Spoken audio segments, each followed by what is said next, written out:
jour, on se lève à Latitude Rock avec Jonathan Gagnon. À GoFM, voici le Doc Mayou. Jeudi le 30 octobre, bonjour Pierre Maillot. Jonathan, je ne croyais jamais qu'un politicien pouvait être déconnecté à ce point-là. Mais là, de qui vous parlez, Doc? Paul Martin. Oh, OK, l'ancien Mais PM. quel locumène! Hey, c'est quoi son problème, lui? Non seulement il a fourré le pays, mais il essaie de nous pénétrer dans le canal anal comme ça se peut pas. Wow, je suis pas prêt à ça. C'est quoi l'affaire? Écoute, j'étais en train de l'entendre parler à Info 690 sur Montréal. OK, Là, il a écrit un livre. Sais-tu pourquoi il a écrit un livre? on va le savoir. Parce que Stephen Harper a rejeté ses brillantes idées. OK. Et quelles sont-elles? Ouais, c'est ça. Attache ta tuque, mon Jonathan. OK. Stephen Harper n'a pas voulu de son programme national de garderie à travers le Canada. Est-ce que c'était calqué sur celui du Québec, Doc? Je le sais pas, mais on peut présumer que. OK. Là, le deuxième point, l'éducation des Autochtones. L'éducation des Autochtones, ça le concerne beaucoup. Troisième point, sauver les forêts tropicales du Congo. Hein? Sauver Il est malade, le gars. les forêts tropicales du Congo. Alors que, avant-hier, il y avait 200 000 Congolais qui étaient sur les routes avec le pack-sac, le baluchon, fuyant la guerre entre l'armée et les rebelles. Le monde meurt comme des mouches au Congo, ça s'entretue comme des chiens. Puis là, ben, tu sais, les arbres, là, c'est très important. Il est malade, le gars. Ouais, puis là, je veux dire, à un moment donné, là, je veux pas être vulgaire ce matin, là, mais moi, dans mon Abitibi, là, Montémiscamingue, ce qui se passe au Congo, là, on peut-tu passer à d'autres choses? Yo, hey, le gars écrit un livre, c'est l'ancien premier ministre du pays, il écrit un livre pour nous parler de le Service national des garderies du Canada, puis là, ça y fait de la grosse peine, puis l'éducation des Autochtones, puis sauver les forêts du Congo. Tabarnouche! Hey, mais je comprends qu'il... Après ça, on nous parle d'un bris de confiance avec les politiciens. Il est complètement déconnecté. Il a fourré le pays, lui, en prenant ses impôts, puis en faisant de l'évasion fiscale. Il a enregistré sa compagnie de bateaux dans les îles Moukmouk où il ne paye pas d'impôts. Ouais. Mais quelle hypocrisie, quel maudit féminisé! Hey, l'hypocrisie est sans borne. Puis là, il vient nous faire avaler des couleuvres un matin. L'éducation des Autochtones, ça boit, ça se drogue, ça se bat, comme ça se peut pas sur les réserves. Ils sont pas rendus au point de se faire instruire. C'est au niveau de la survie. Ils sont en mode survie. Ils sont pas dans un mode accueil pour recevoir de l'instruction. Ouais, mais Doc, je veux juste, ici, en Abitibi-Témiscamingue, des Autochtones, il y en a. Et je serais porté à vous demander, est-ce que vous croyez pas que dans cette sphère-là, faut également y aller du cas par cas? C'est-à-dire, ben, il y a des généralités, il y a du cas par cas. Ouais. D'ailleurs, je t'annonce, mon cher, je suis en train de travailler. OK. Hey, écoute, je suis pété, hein. Oui, ça on le savait. Je suis pété. Là, avec mon écuyère en chef, je l'ai sommé de me trouver des numéros de téléphone parce que je veux faire descendre les directrices d'école et les chefs de bande de la réserve d'Obidjouane et de Mistassini. OK. Parce que là, j'ai un projet de chevaux pour eux autres. OK. Ouais, je veux qu'ils s'amusent. Je veux pas les instruire. J'aimerais les aider à s'amuser avec des chevaux. C'est pété, hein? Ben, l'idée est simple, mais ça peut avoir un impact positif, ça c'est sûr. Oh, fait que là, s'ils commencent à s'amuser, ils vont prendre moins de drogue, puis ils vont sniffer moins de colle et d'essence. Est-ce qu'on est d'accord jusque-là? Ben, ça peut avoir effectivement cet effet-là. Puis s'ils s'amusent, à un moment donné, ils risquent de se sentir bien et de vouloir et de développer une curiosité. Est-ce que ça a du bon sens jusque-là? Ben, ça a du bon sens, mais faut pas mettre tout le monde dans le même panier, Doc.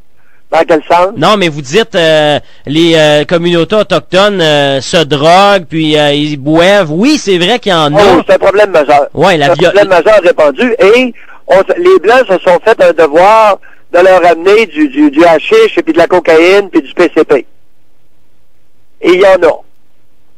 Bon, et si... Ce problème-là, Doc, existe aussi du côté blanc, là. Oh oui, ben c'est nous autres c'est les Blancs qui leur amènent la drogue. C'est pas des Indiens qui amènent la drogue aux Indiens, là.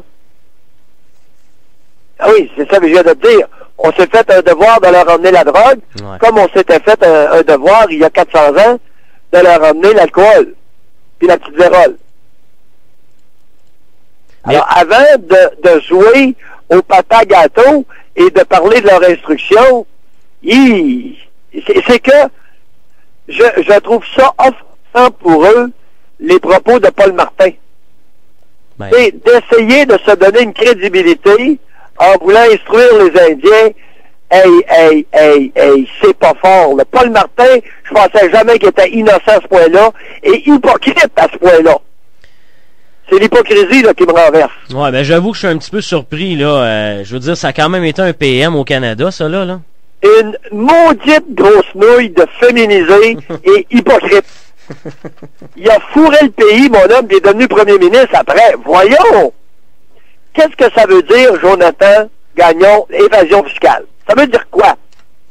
Tu comprends quoi, toi, de l'évasion fiscale? Ben, je comprends qu'il a profité du système.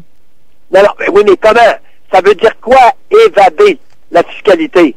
Évasion fiscale. Ben, là, les auditeurs doivent comprendre. Ben, concrètement, ça veut dire quoi? Ben, ça veut dire fuir. Si on donne un synonyme, il s'évade de ce qui est fiscal. Ça veut dire qu'il en paye pas, puis à son avantage, il y a des bénéfices de l'autre côté. Ça y rapporte. Ben, attends un peu. C'est que, concrètement, là, évasion fiscale, c'est faire de l'argent au pays et faire en sorte que les revenus échappent à toute taxe, à tout impôt. Donc, tes revenus, tes profits, tu vas les investir ailleurs. Tu les investiras pas au Canada. T'as une entreprise, t'as des contrats, mais t'es payé ailleurs. Ben, c'est épouvantable comme manœuvre. Alors, parce que les citoyens confondent abri fiscal et évasion fiscale. OK, bon. Alors moi, j'ai été 30 ans sans payer d'impôts. Ouais. Et j'ai investi dans mon pays. Tu me suis? Oui. J'ai inventé le premier fromage au lait cru au Canada. Ah, c'est ça, mon abri fiscal m'a permis de faire ça pour mon pays. Ouais, vous, c'est un abri. Oui. OK. Alors lui, c'est une évasion. Il a fait enregistrer ses sacrements de bateau au Libéria ou dans les Bahamas, une place comme ça. Les revenus est envoyés là, il n'a jamais payé une scène d'impôt, et cet argent-là n'est plus dans le pays. On saigne notre pays en faisant ça. Tu me suis? Oui. C'est criminel. Ben, c'est criminel.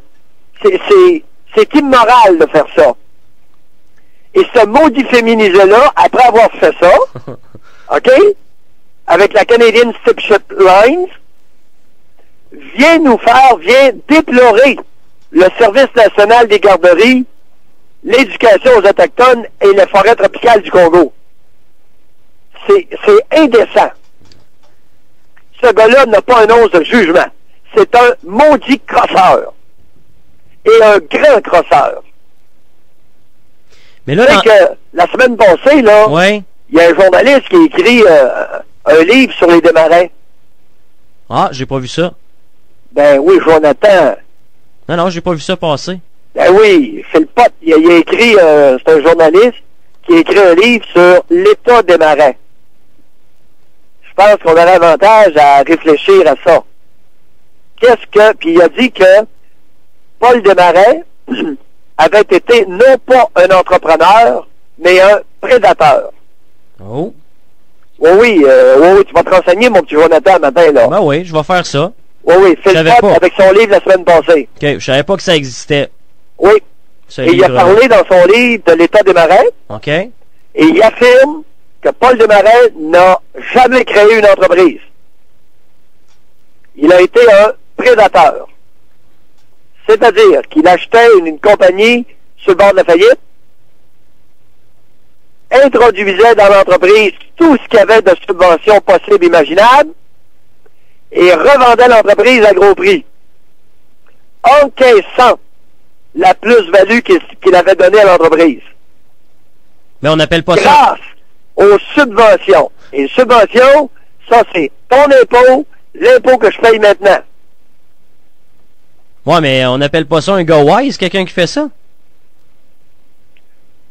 Laissons aux citoyens le soin de décider de la moralité de cette attitude.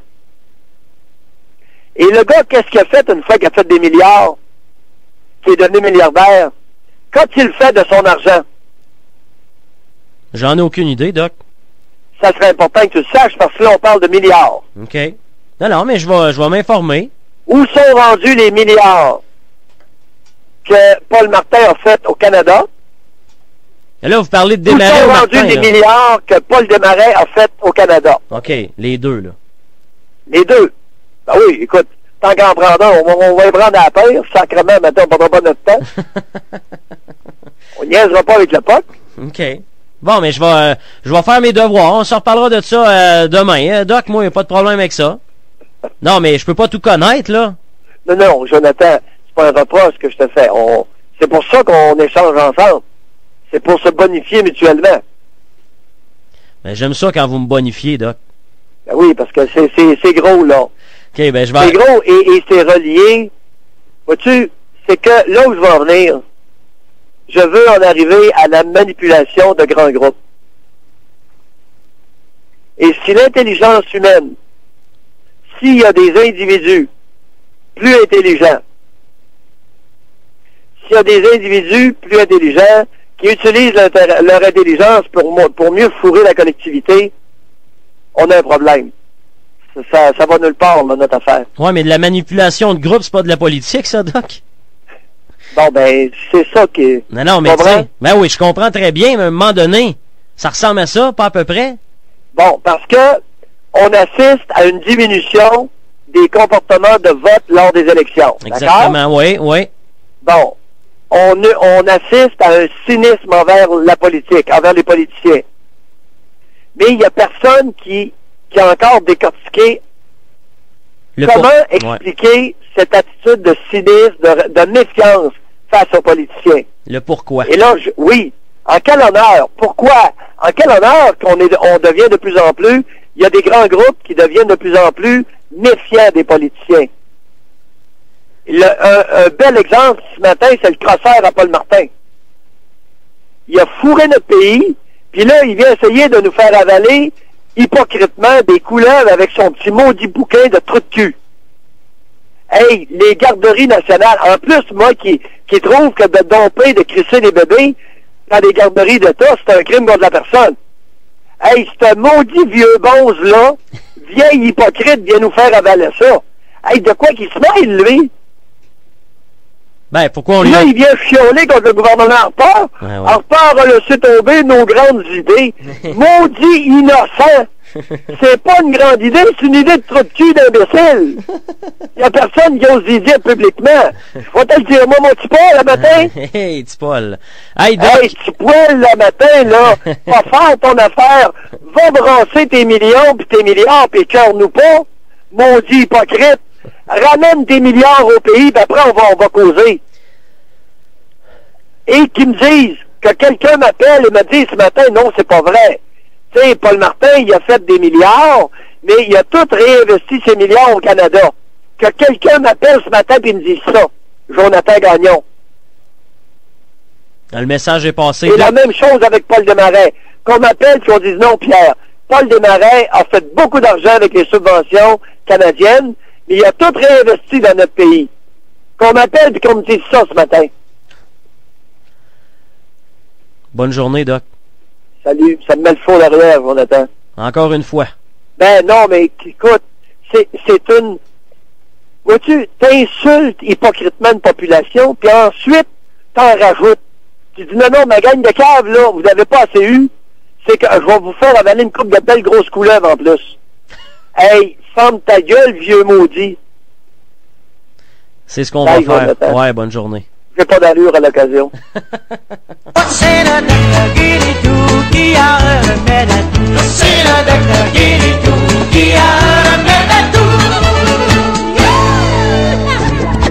Mayou. Du lundi au vendredi à 8h05 et 17h45 à GoFM. Latitude Rock.